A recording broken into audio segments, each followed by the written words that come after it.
Breaking news, pinaulanan ng mga militanteng grupo ng Lebanon na sinusuportahan ng bansang Iran ang mga militanteng grupo na tinatawag na Hezbollah, ang mga military bases ng Israel.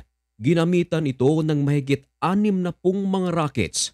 Walang habas na inamin ito ng Hezbollah na sila ang may kagagawan ng 60 rocket attacks papunta sa Israel at ayon sa kanila, ginawa nila ito bilang retaliation sa overnight na ginagawang airstrike ng Israel sa east part ng Lebanon. Mga 7 buwan na mula nang magkagera ang Israel at Hamas mula noong October 7, 2023. Oo, matagal nang merong tensyon sa naturang lugar at kung hindi lang inatake ng Hamas ang Israel noong October 7 ay malamang walang gulo ngayon sa pagitan ng mga lugar na ito, lalong-lalo na sa Gaza. Ginawa ng Israeli forces ang pag-atake sa Gaza. Ito ay bilang pagganti sa ginawa ng Hamas noong October 7 na kumitil ng mahigit 1,200 na mga Hudyo at mula October 7 hanggang sa panahong ito, halos araw-araw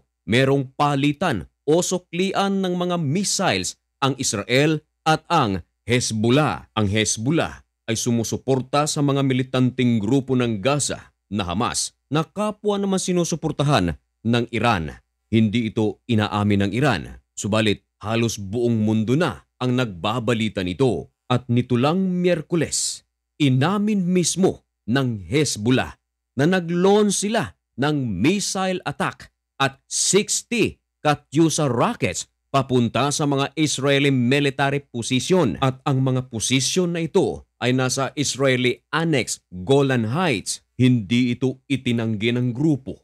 Kung Hezbollah ang magsasalita, ang kanilang mga attack papunta sa Israel o sa mga posisyon ng military forces ng Israel, ginagawa lang daw nila ito bilang pagganti sa ginagawa naman ng Israel.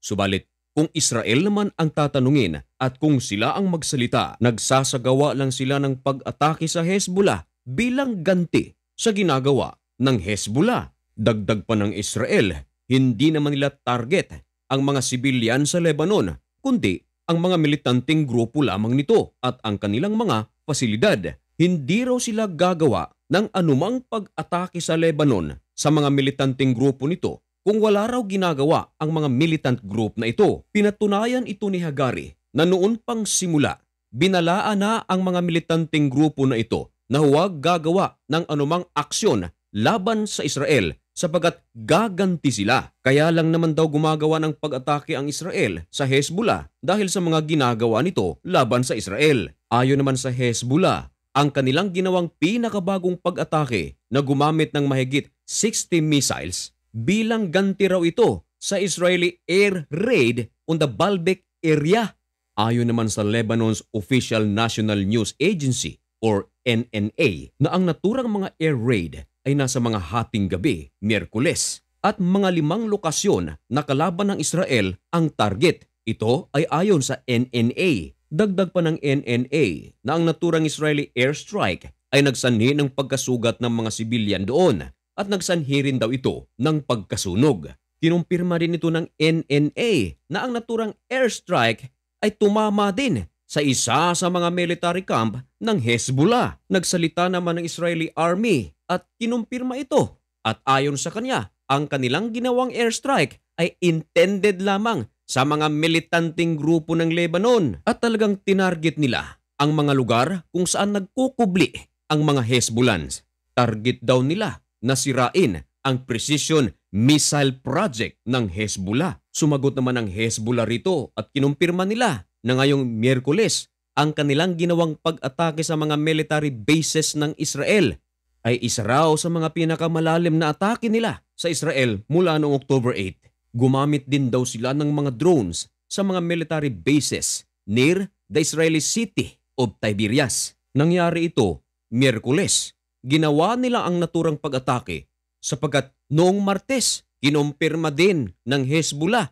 na isa sa mga field commander ng Hezbollah ay napaslang ng Israel. Ang naturang commander ay kinilala sa pangalang Hossein Maki Malaki ang ambag nito sa grupo at malaki itong kawalan sapagkat isa daw siya sa mga pinakamahusay na commander ng Hezbollah. Ayon naman sa report ng AFP tally na ang naturang class ng dalawang grupong ito ay nagsanhi ng 413 na mga tao ang napaslang sa Lebanon.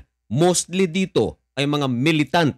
Meron din daw nadamay na mga sibilyan. Ayon naman sa kampo ng Israel, 14 soldiers at 10 sibilyan ang napaslang na malapit sa border nito. Samantala, libu-libo namang mga tao ang nagsilikas sa border ng Israel at Lebanon sa takot na baka maipit sila at lalo pang lumala ang sitwasyon sa pagitan ng Israel at Hezbollah.